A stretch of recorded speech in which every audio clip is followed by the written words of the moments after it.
Yes, hello, and welcome to Release the Creative, your favorite podcast about creativity, cognition, and this week, glorious bounty. What do you have in your hand? A glorious bounty. Please explain. Okay, so first off, it's Thanksgiving week, and so this week, everyone in some fashion or another, except maybe that vegan teacher, will be celebrating a bounteous feast. And in great recognition of that, we will be eating this bounty of candy we have in front of us. On TikTok, I have an adopted TikTok niece, a young woman named Ori, reached out to me one day saying that she liked my content and thought I was cool. Poor judge of character. That's very suspect. Yeah, right? And asked if I would be her TikTok uncle. I said, sure. And we have exchanged care packages and such. She's a cool young woman from London. Not London, England. Because as I've learned, not all of England is London. Seems that way based on television. Yeah. So she sent me, I had mentioned on a TikTok /conversation that beans on toast sounds disgusting. Yeah, well, we'll see what you're going to learn here is that these are not American baked beans. They don't taste the same. Right. And you had explained that. And she then explained that beans on toast is actually delicious. And I was like, you're going to have to send me some beans because I don't believe you. So send me some beans so I could have beans on toast turned into actual English tea and lots of candy she didn't think I'd had, including Bounty, which I've been told is the most delicious candy bar in the history of England. I think you were told the opposite of that, actually. I like Mounds, I like Almond Joy, and I suspect that I'm going to like this. Okay, well, we will see. So what are we doing here today? So more or less, I like candy because candy is delicious. You, however, have taken candy eating to a near sommelier level. Like, you guys, I need this to be super clear. I will be like, ooh, we should get these. We're at a gas station someday. And he'd be like, no, the consistency's not right. I fear they're going with the older style of, no, these won't do. Let's get something from over there. I'm only slightly exaggerating that. What a lot of people don't realize is that despite being wrapped in plastic, gummy candy has a smell that you can smell through the plastic. I really need the viewers and the listeners at home to understand how not kidding he is. Like he's like, no, won't do. So I figured me eating this candy, I am like, if we were the Ratatouille movie, I'm the fat rat. He's like, you'd be amazed what you can get past once you get past the gag reflex. And I'm the Patton Oswalt rat. And I will tell you that Jeff has very specific tastes. So we're going to be eating a little bit of this and talking about the interesting of England and how we're tying it into Release the Creative is that we're a show about creativity and cognition. And if you were talking about intellectual descendancy, England and America are the closest, both in time, literal, and in heritage. We share a common language. We share a common culture. We share a lot, but we don't share a lot too. So I did a TikTok recently about common sense and how common sense isn't common because even though you could grow up in the same house as someone, you don't necessarily share the same background. So we're going to be talking about the fact that even though the English and us both speak the same language and we're very similar in a lot of ways, we are apparently very different in a lot of ways, and we're going to be using delicious Bounty to show that. Okay, yeah. So, I mean, just to kick us off, something I have heard or read about most of the rest of the world compared to America is they can't stand our chocolate. Yes. Because they have what they would refer to as real chocolate. Yes. And we have what they refer to as solidified vomit. No, and Ori was even telling me, she sent me an email saying that we apparently use a preservative. Yeah, it's a kind of acid that is used in pretty much all American chocolates, and it tastes a little bit like stomach acid, except we're used to it. So we don't taste it. We don't taste it, but I get what they mean when I eat Hershey Kisses after you've had like about 5 or 6. You kind of have like a burning sensation. There's that coating feeling in your throat. Which I interpret as just chocolate aftertaste. But to the rest of the world, they're like, I taste like I just threw up. So I've had some of these candies. I've had Arrows. We have a store here called World Market that stocks various world candies. TikTok user Haley in the house just came in and said that our white bread is apparently too sweet everywhere else in the world. Yeah, it's cake everywhere else. How is that a bad thing? We put sugar in everything. Yes. And I did London and Italy about 7 years ago for a trip, and I found that the bread was to my tastes very plain everywhere we went, and even the chocolate there. I'm used to we have Cadbury chocolate in America, and we can get it shipped from Europe, so I know what this tastes like. Right, but even M&Ms were different there. They had M&Ms, and they do not taste like American M&Ms. So where do you want to start? You're the candy guy. I know that we're starting on the normal side. Yeah, the normal side. So I'd say let's start with Magic Stars. Both Magic Stars and Cadbury Dairy Milk. Let's open them together because I suspect they're going to be very similar. We're just looking for straight up, just regular chocolate. So apparently these are like the kind of Hershey Kiss, if you will. And she said that when everyone said that Magic Stars were going to go away because of Brexit, and they didn't. People had a problem with that. Okay, let's see. Yeah, that tastes like... Yeah, and try this one here. This is what I'm used to Cadbury stuff tasting like, which we do have here in America. TikTok user Armored Viking just said that he lives in America and our chocolate is a joke. I don't disagree, for the record. I'm just also not a chocolate person. Like, I'm always the guy that, even as like a little boy, when they'd go into the ice cream place, like, chocolate, chocolate, chocolate, I'll have the rainbow sherbet. And they're like, what's wrong with you? And I'd be like, how so much. So much. But I've always been the fruity flavors over the rich flavors. I have John Mulaney syndrome, which is to say I'm 75% of a gay guy, and then just he forgot to flip that last switch, and that's me.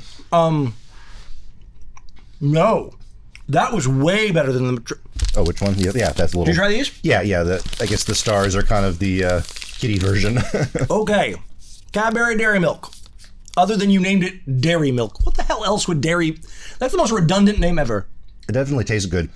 That, to me, though, if I'm going into a convenience store, that's not something I want to snack on. True. It's too much. That tastes like something I want to put in a dessert. Right. This feels like this feels like an ingredient. Yeah. This feels like, other than the one time you do it making cookies, you don't eat handfuls of chocolate chips because it's too one note. This is delicious, but this is an ingredient. Or if you are going to eat that, you're going to eat one segment and save the rest for later. So now, this one, Dairy Milk Jelly Poppin' Candies. All right. What? First of all, we've got a real Willy Wonka thing going on in the graphic design here, which I think... As opposed to a human milk? No, but dairy wouldn't... I feel like, so Haley in the house just said that dairy milk as opposed to like human milk, but no, but I feel that dairy is all lactose, so it would be... If I opened up a dairy that milked llamas, it would still be a dairy that milked llamas, I think. I don't know what I'm talking about at all. There you go. So this is the Cherry Poppin' Daddies. The Jelly Popping Candy, which, okay, now this is basically, you got some hard candy shells inside the chocolate. Oh, that's nice. Well, there's gummy in there, kind of a jelly. It's like M&M's with a jelly center, which that's a missed opportunity on M&M.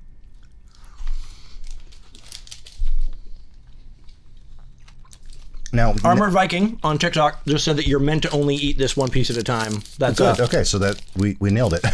Wow. This is the most Americanized candy we've hit yet, which is let's take chocolate and put multiple things in it. Okay, so I'm noticing that everything I've eaten so far, all of it, is way more mouth coating than American chocolate. Like, it hits your mouth and it's like, attack! And like, it's like eating peanut butter. It's like, I am having to lick every surface of my mouth to cleanse it of chocolate, which I'm not saying that's a bad thing. I'm just saying that American chocolate's like, oh, swallow now, K, and British chocolate's like fighting back. Well, these are actual desserts. So all of American, I don't know if this is conspiracy theory territory or just facts here, but American snacks are meant to not satisfy you. Like that, they went out of their way to make Doritos. You know that you can't eat just one. That's Lay's, but yes, that's Lay's. But that's not just a slogan. That is actually their business model. Is we're going to construct these snacks to not be filling in any way. So the perfect mixture of salt, oils, and fats. Yeah, so you keep eating more, and you're thinking to M&Ms too. You can just pop M&Ms forever, and they're like Tic Tacs. You don't even notice you're eating them. Whereas all of these so far, you have a bite, and you're like, okay, I'm good for 10 minutes. So, Haley, I will say that this clearly tastes better than American chocolate. Like, there's no doubt in that. But American chocolate, no, this is better. This is more decadent. It's more opulent. It feels more of a treat. Yeah. I don't know how much that's just because it's different. Like this bar here to me reminds me of eating a piece of cake. If I were to eat all of this, that would be as much as eating a piece of cake. So now I've actually had, but this is a mint Aero bar. I've had a chocolate Aero bar before. This has a very different smell to it. Even different than like normal mint. Most American mint smells like gum. This doesn't smell like... This is warm mint chocolate chip ice cream is what this is. That's a very good description. It's not a complaint. This is good. This is super good. Yeah, the ice cream flavor is the closest thing. It reminds me of the little Andes candies. It tastes exactly like Andes candies, but different texture. Those are based on being crispy and dark chocolate. Yeah. This is a lighter chocolate and softer. But again, I had one square. Yeah. And it is in my teeth, like wrestling me. You do not need a lot of any of this. Oh man, it is really good though. No, it's super, super delicious. Okay, last of the chocolate. No, hold on. Jaffa cakes are the last of the chocolate. Yes. Which I noted in our earlier TikTok has an orange peel graphic design. So, Ori was saying that there's debate on whether these are cakes or biscuits. Okay, which they mean cookie, right? Right, no, so I also saw a TikTok about this recently. They have cookies and biscuits. They're not the same thing. Okay. So well, what we call biscuits, they don't call biscuits at all. But yeah. Go away. My dog just smelled and was like, ooh, I heard opening. Will literally kill you and us eventually. Oh. Oh. It's a mini moon pie with orange coating. It is, in fact, a mini moon pie. Yeah, that is very cakey. That's very cake. I agree. That's not a cookie. That's a. The cookies are either crispy or soft. This is neither. Yeah. Armored Viking says because the ingredient that makes them filling is sugar. Yeah, this is a moon pie. It's delicious. It's got a little bit of an orange glaze to it. I'm a fan of Jaffa cakes. Now, I have to try these on most of my immediate family dislikes the orange and chocolate flavor together. Oh my gosh, your family is broken. So probably they wouldn't like these, but I have always enjoyed it. So again, back to me, and this has chocolate in it, but is a fruity and cakey flavor, and therefore this is my favorite thing we've had so far. Yeah, because I like fruits and cakes more than I like chocolate. Yeah. So now, moving on. We've done all of that. Oh no, we're leaving Bounty for the last because you saved the best for last, Jeff. Okay. We've got Turkish Delight. Five things left here. Yeah. As a child, I remember very well reading the Chronicles of Narnia for the first time. I was 7 or 8. And I remember there was a big conversation in my house of, so what is Turkish Delight? And this is before the internet, because yes, I lived before the internet.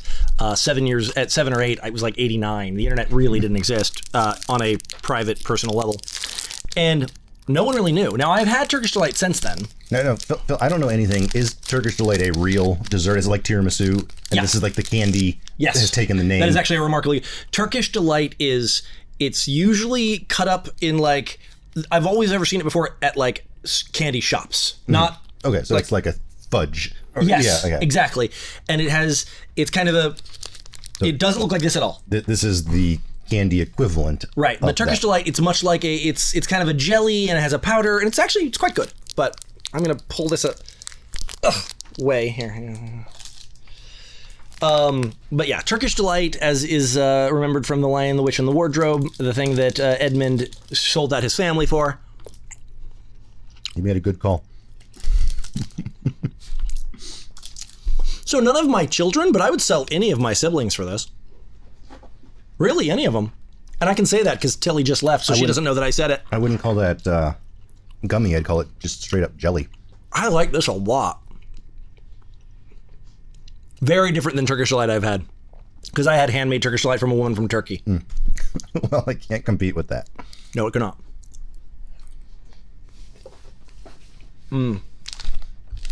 Yeah, we're saving the challenges for last, so let's just go through Percy Pig right here.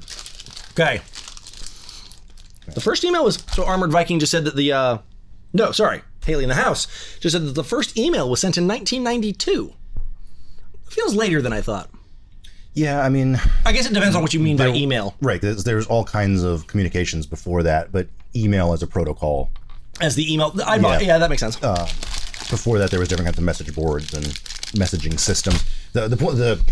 We're getting off of our candy here, but what made email important was it was interoperable. Before, it was like you had to be in this chat room, but now you could send email from like AOL to Prodigy, and you didn't have to be on the same service. It wasn't on the same server, same system. It was a handoff. It was a protocol for handing off from one service to another. That's what made email special. Okay, now I didn't see this from the little window. This is two different like densities, different like. Hold that. It's closer, got little ears. It has different colors, which is a nice bit of craftsmanship. So Ori was telling me that these are like a staple, that Percy pigs are interesting. There are definitely candies like this in America. They aren't the more common ones. Right. That's different. I don't hate it. It's a little denser. It's a little less spongy than most gummy candies. Yeah. It's less sweet, because we've already talked about how Americans over-sweeten everything, but it's definitely less sweet in a good way. It says on here, made with real fruit juice, and that's what it tastes like. So are Welch's. Yeah. This doesn't taste like a fruit gummy, though. We really, yeah. But this does taste more like a Welch's than it does a blue shark. Yes. So I get that. You should send her blue sharks. Okay, so no, I don't have any crunch bars. But now we get to the last three. We're down to these suspect ones. I do not know how I feel about this. I can't do it. We're doing prawns, not prawns. Wine. So, I don't like wine. I think it tastes icky. All of it. Now, have I had lots? No. I've only had 7 or 8 glasses of wine of different varieties. I had a Prosecco that I was able to finish. Whatever. But these are called wine gums, which to me means these are gummies that taste like wine, and that just sounds like a bad idea, Jeff. I mean, either that's what they are, or we're just way off the base here. We're gonna taste these and be like, oh, that's what they meant. But no, I mean, right now I'm expecting this to taste like a glass of wine, and there's different colors in here. It's not. Well, so Armored Viking is telling us that we're wrong. Yeah, look, no, we've got every flavor of got orange and. Okay, first off, they're jelly-flavored gummies, which I know sounds weird, but jelly is a thing. Gummy might be the wrong word to use. They're pretty stiff. Oh my gosh. No, this is something that falls in the category of what I refer to as soft, hard candies. That's a good way for it. Which is not a common thing in America, but yeah, it's like, we tried biting these. Sucking on them like a lollipop would have been the better course of action. These are not chomp into, these are suck on. Mm-hmm.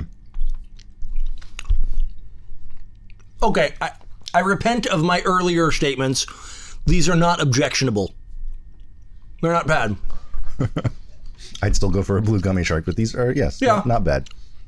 I would definitely go for a blue gummy shark. Ori, remind me to send you some blue gummy sharks. Okay. So we need to talk about this. She told me they were great. A light and melty prawn cocktail. Now, do you have any knowledge? Does prawn mean cocktail shrimp in England? And I'm not in England, or is this some kind of cookie biscuit situation? In America and in Australia, prawn means shrimp. So if England is using it for something else, then they are... So I'm presuming these aren't actually shrimp, they're just flavored like it? I don't know. I'm so scared. Well, no, they are the perfect light and melty snack. Balance them on your tongue and let them melt in your mouth. Okay, first ingredient is starch and sunflower oil. So again, TikTok user Armored Viking said, "Oh, those! I love those!" Prawn cocktail flavoring and acid. Okay, so I think they're just flavored, not actual shrimp. They smell like a seafood restaurant. Okay, I'm gonna hate this. I'm going to try it. Your prognosis first. I'll go. They taste like a seafood restaurant. Yeah, I hate it. I don't do seafood that isn't fish. I will eat fish. I don't do shrimp, crabs, Okay, first off- mussels, scallops. Shellfish are better than fish.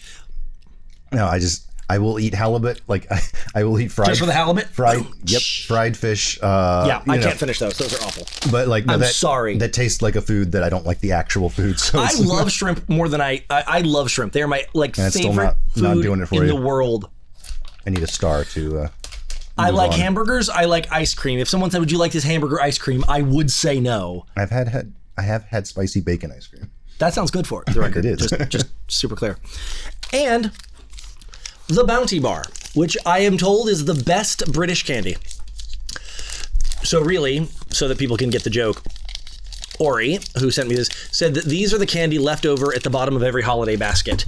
That these are what nobody likes and everyone leaves.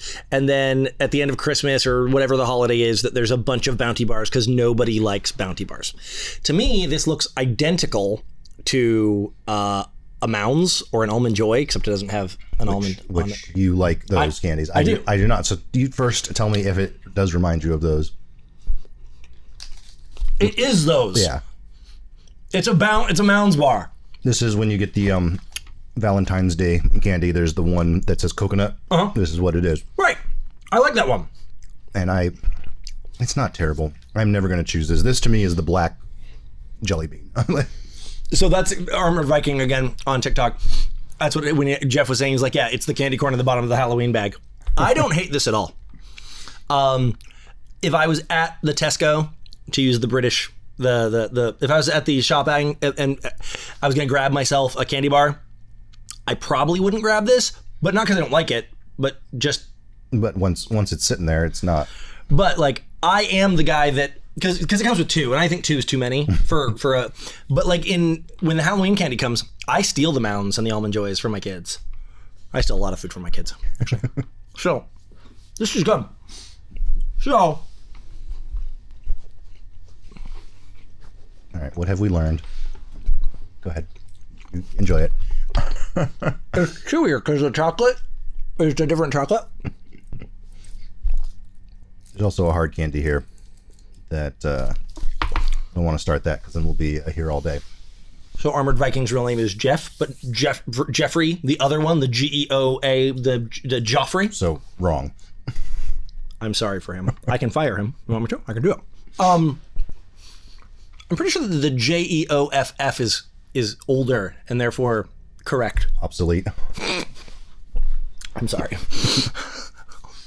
Wow.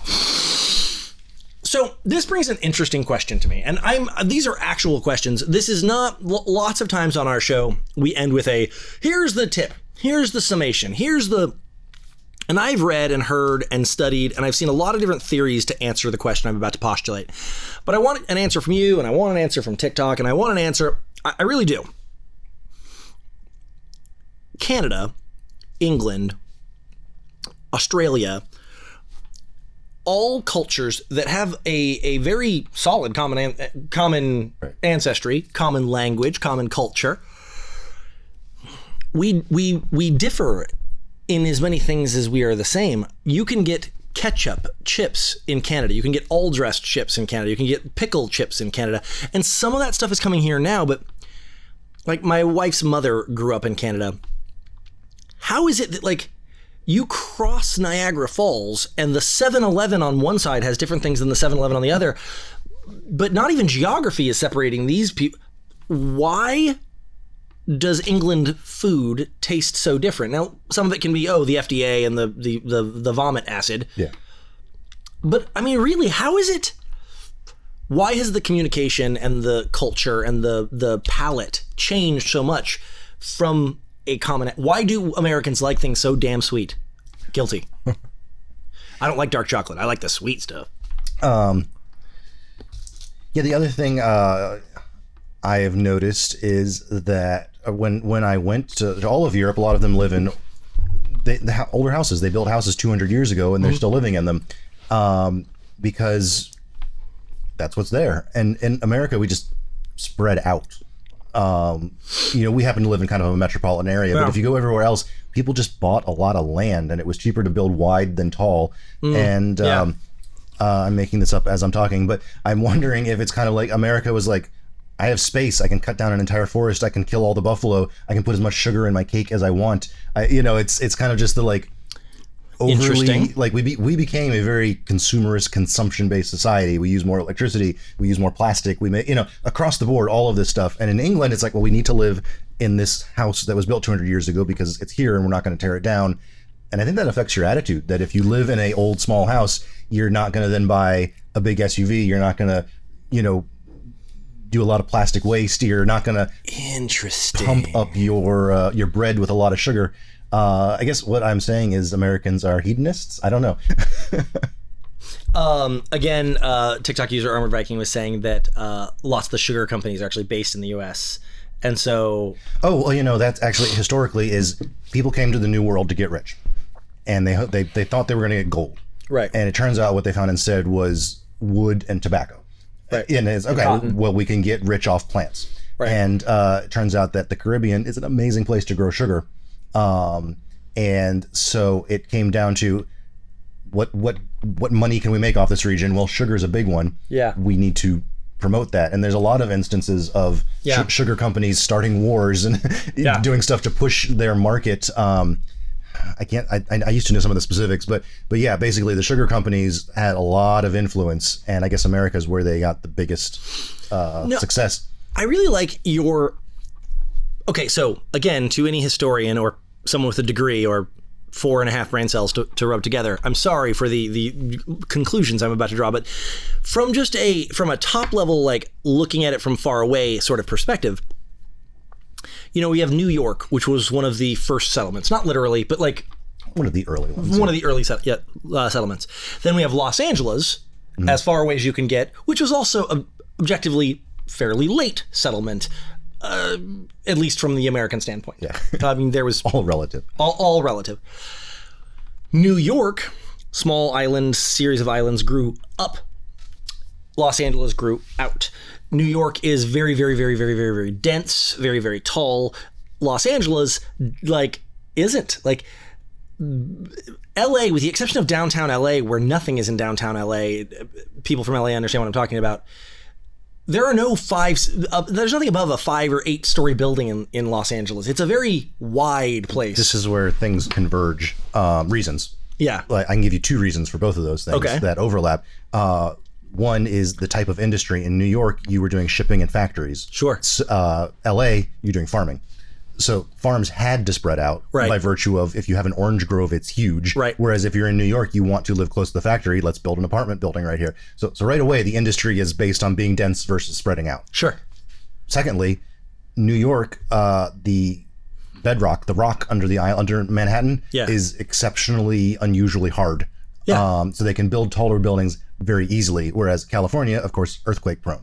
So right off the bat, you have the locations make it easier to build taller versus wider. I had never actually thought of that till right now, that building a really tall skyscraper in LA would just be asking for problems. Yeah, and we have better technologies now to do better, but you're talking 150 years ago, it's just not worth doing it.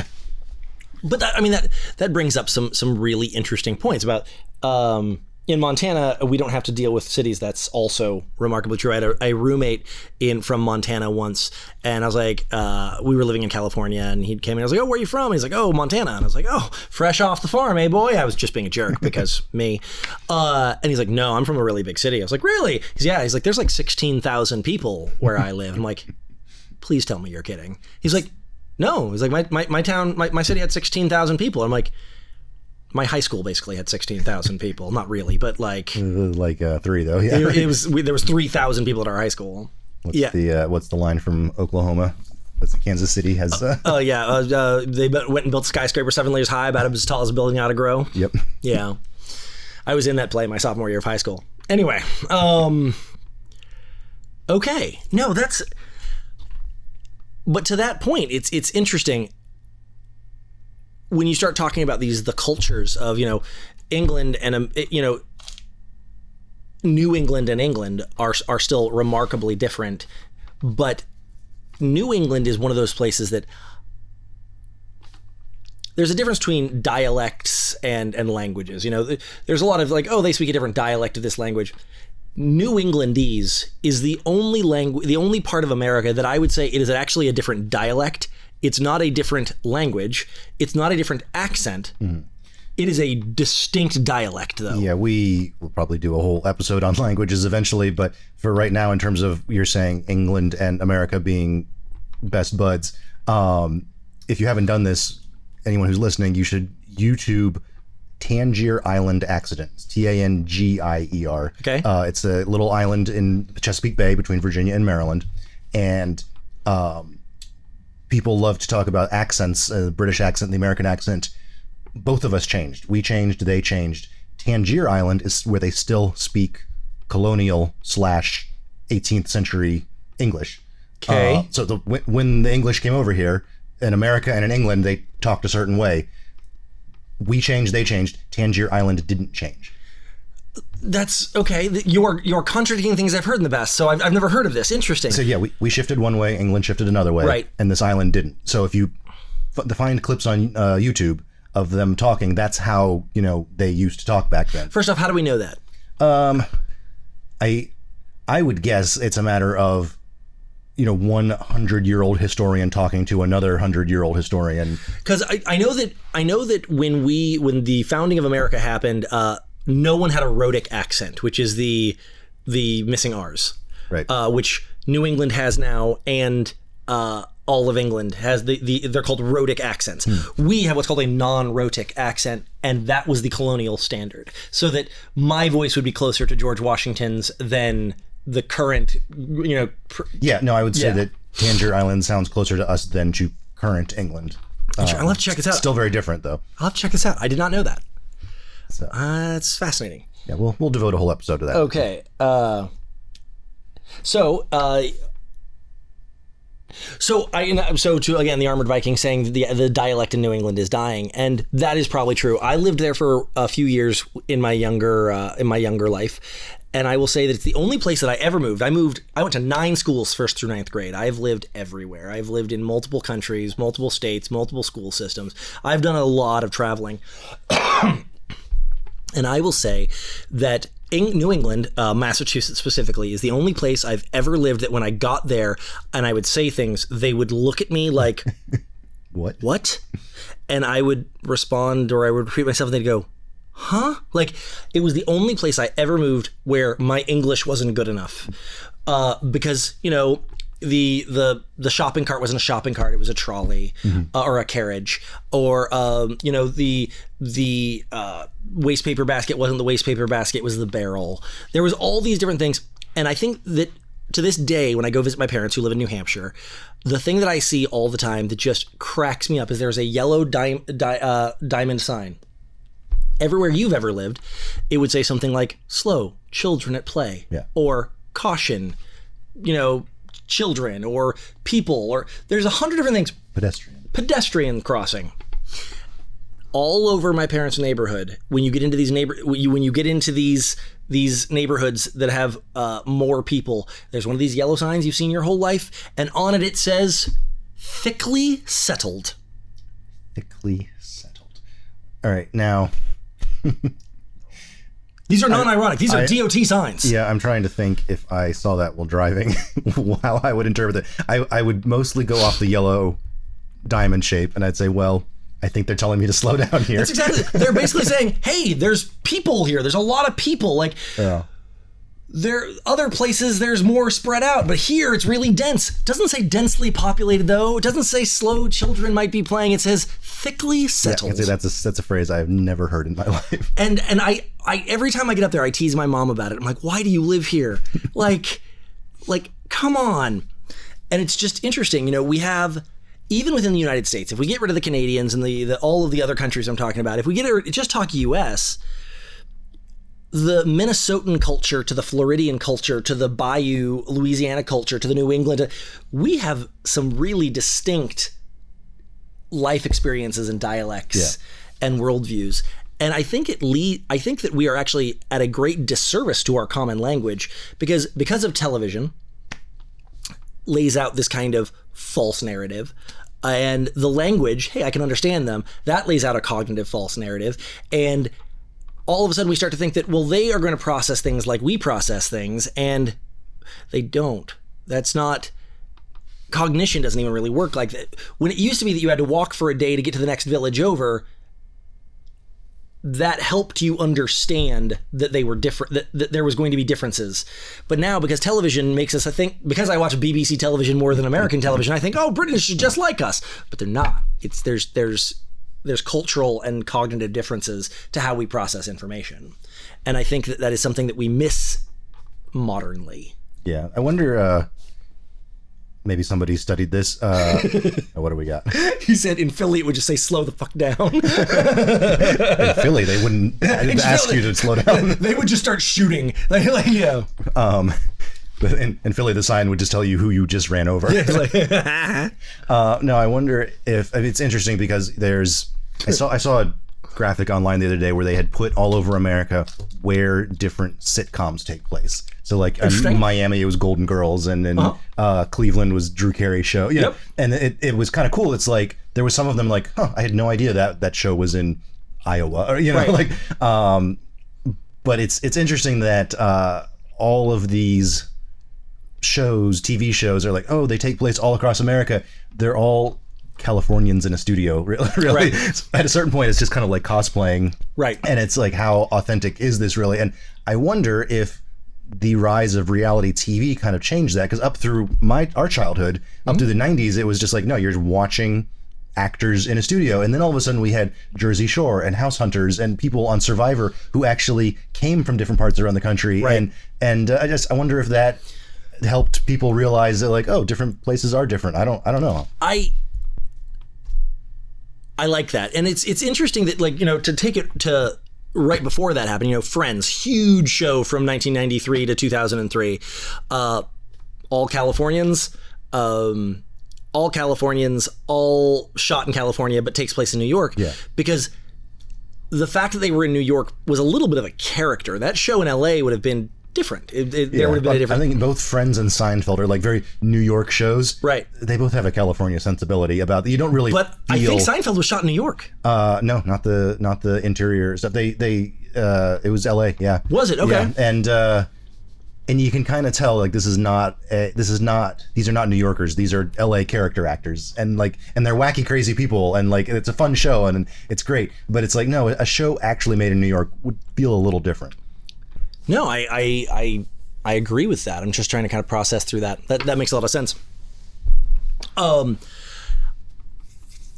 So a lot of things happened all at once. The decentralization of the film industry in California, which I could do a whole podcast on, let alone a whole episode on. So I'm going to just drive by that statement to not go down that.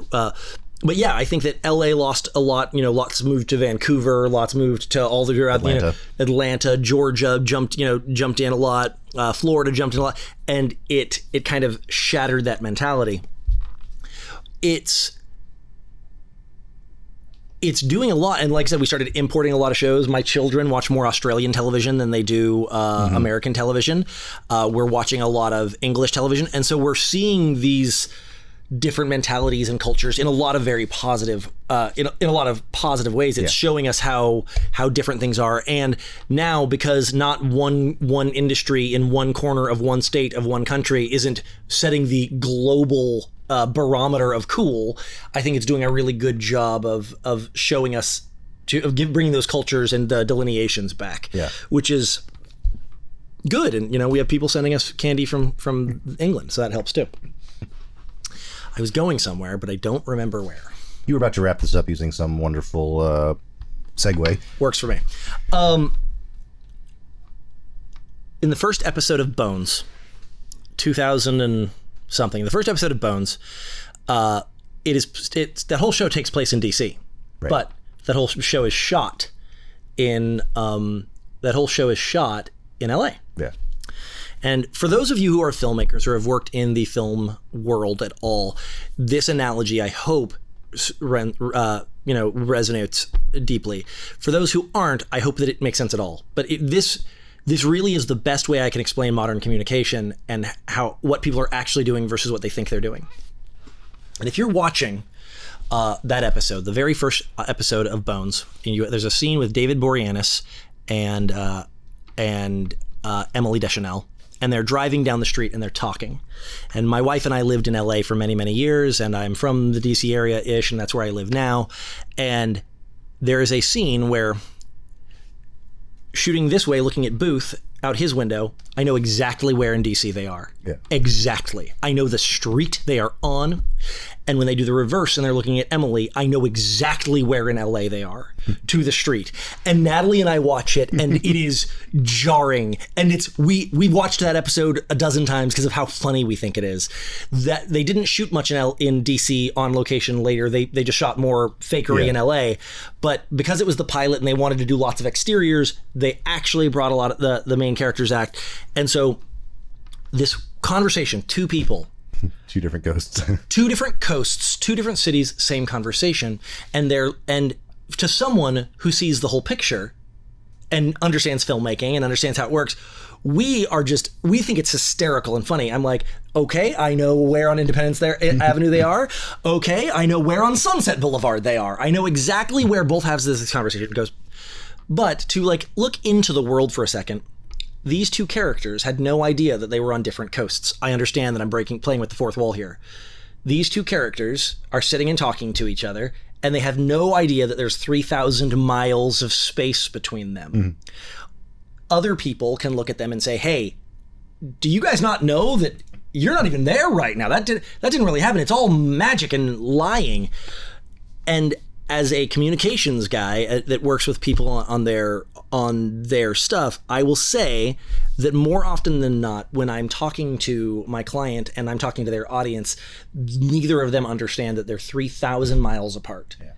They're talking to each other like they're in the same car. And I'm like, no.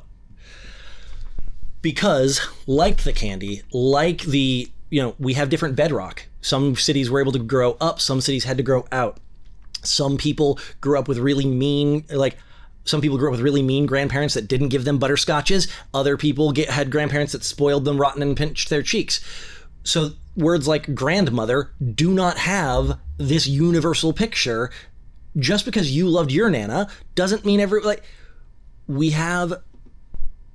are not united by a common language. We are in many ways divided by it. And a single conversation in a car can actually be 3,000 miles apart cognitively, and we don't put enough effort into understanding what they mean by words we think we get.